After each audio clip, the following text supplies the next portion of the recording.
車停止いたしますと、ホームの戸が開きます。列車の戸もすぐ開きません。ドア開くまで少々お待ちください。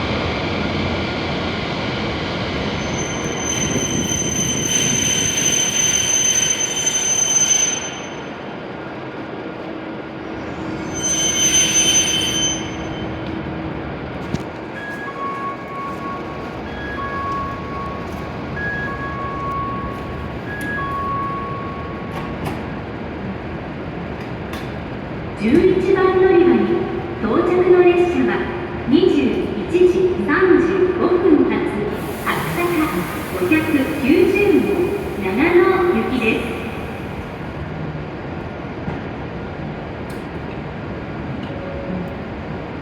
お待たせいたしました。ご乗車の際、本当列車の間、隙間がとございます。足元にご注意ください。